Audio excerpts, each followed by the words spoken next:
How Joe Biden's revision to Title IX just sets women back to square one. But I tell you what, I don't know about you, but I'm going to go to bed. On Friday, April 19th, 2024, Joe Biden finalized a Title IX overhaul, extending rights to LGBTQ students and redefining sex-based discrimination. Title IX was enacted June 23, 1972 by President Richard Nixon, with the goal of prohibiting sex-based discrimination in any school or any other educational program that receives funding from the federal government. This law opened doors and removed barriers for girls and young women in sports and across higher education. So what was the problem? Title IX was legally sound as originally written. There was no ambiguity whatsoever within the definition of sex, allowing us to clearly identify distinctions between men and women, ultimately enshrining the protections of our young girls and women. But Joe Biden has to Joe Biden.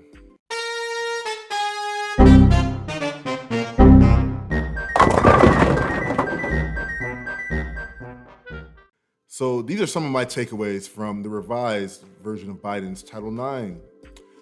Firstly, it inserts gender identity within Title IX. This clarifies that sex discrimination includes sex stereotypes, sex characteristics, pregnancy, or related conditions. What are related conditions? I always wanted to be a father, but I never thought I would be the one that actually carried the child. What? Bro, what are you talking about, man? Use of incorrect pronouns is now sexual discrimination. The framework for gender identity was based on feedback received from the proposed rulemaking found in July 2022 NPRM from the Department of Education. Now, the NPRM is a notice of proposed rulemaking, and then this furtherance of non-discrimination on the basis of sex in educational programs or activities receiving federal aid. Takeaway number 2, biological males can now enter into women's bathrooms and locker rooms. Do me a favor, please. Get out of here. Get out of here, man. If there's anything contributing to the unsafe environments for our women, it is this right here. Men should not be in women's locker rooms or bathrooms, period. When sex separation imposes more than a de minimis injury on a protected individual, such as when it denies a transgender student access to a sex-separate facility or activity consistent with that student's gender identity, this would violate Title IX's general non-discrimination mandate. So basically, if you tell somebody who is not a biological female, get out of my locker room, get out of my bathroom, that is considered sex-based discrimination now. Stop it. Get some help. Takeaway number 3. Young men can no longer face accusers when accused of sexual assault. So wrongfully accusing young men for sexual assault has significant consequences for such respondents. To just be named a respondent in a sex discrimination complaint would likely damage a person's reputation if known by others or if added to written records. Current Title IX regulations require a hearing, cross-examinations, and access to evidence. Of course, that makes logical sense. But with Biden's changes to Title IX, regulations only require a Title IX officer to conduct the entire process herself and conclude a final judgment, all without the requirements to bring in any legal professionals. That's a lot of power for one specific individual to wield. The purpose of this process should be to bring light to the truth of any and all allegations. Instead, the purpose is to encourage reporting where the accuser will never be asked hard questions, will never be cross-examined. If you cannot see your accuser face-to-face or hear their sworn testimonies because that evidence could be redacted, how can one properly defend themselves? Or even, how can one properly establish a legal defense to navigate such a situation? Staff and students must use a transgender person's name and pronouns. That is now required. This clarifies that sex discrimination includes sex stereotypes, sex characteristics, pregnancy or related conditions, sexual orientation, and gender identity. Misgendering or use of incorrect pronouns is now sexual discrimination. So your he, him, your she, her, or your z, them, or the new one I heard, furries.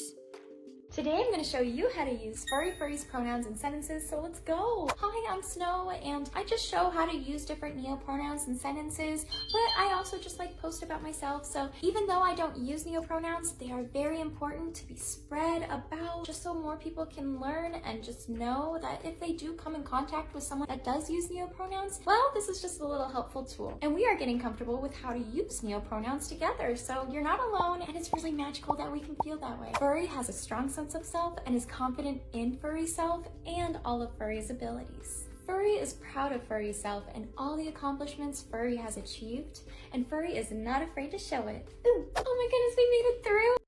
Oh my god! Wow! Oh, but please remember that I'm not a teacher. I am just a friend here to help validate you through your pronoun journey or whatever journey you're going through. So I hope we can go on those journeys together, and don't forget that I am just a person and I do go on my lives and have, you know, fun on there. So Crack is cheap. For the record, I identify as Your Majesty. I'd like to take this chance to apologize to absolutely nobody. My last takeaway. Men can now take academic and athletic scholarships away from women. how dare you? When this all started, it was about affording women the opportunity.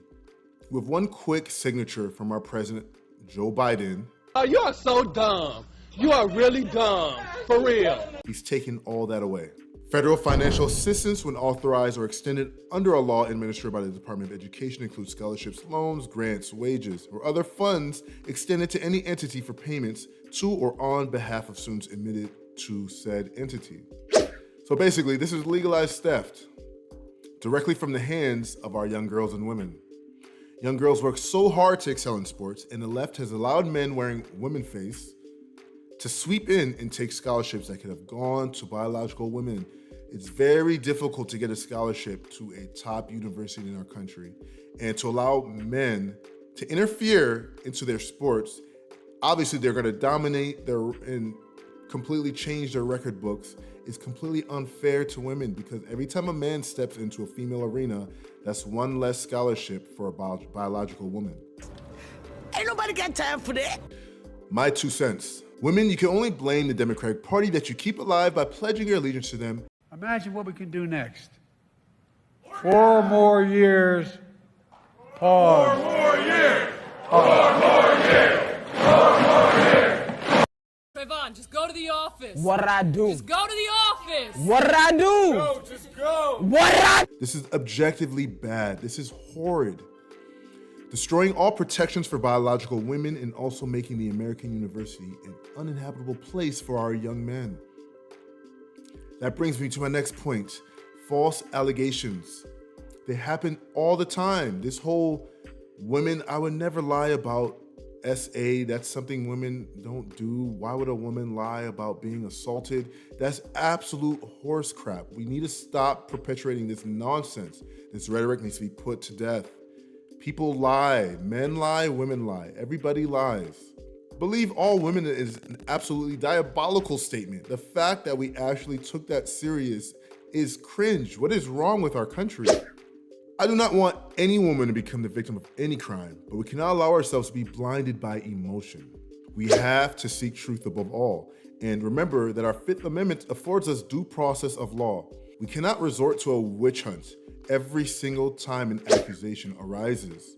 We have to trust that our courts will enact justice and the perpetrator will be brought to justice. Kangaroo courts are not the answer, and they will never be the answer. All in all, Joe Biden's new Title IX is an undoing of decades of women's rights and progress. It is at its core an anti-woman bill, and Biden allowed it. The left celebrates it. It's replacing our women with mentally confused men and making them the focus. We're now making them the priority. Unfortunately, the exchange for making them the priority is the lack of opportunity for our women and the decreased safety for our women. Title IX had no overarching flaws in its defense of women and should not have been touched. But now, women, you are fundamentally back to square one. What do our women think of Biden's Title IX updates? What do our men think of Biden's Title IX updates? You guys let me know down below in the comment section. Make sure to like and subscribe. Deuces.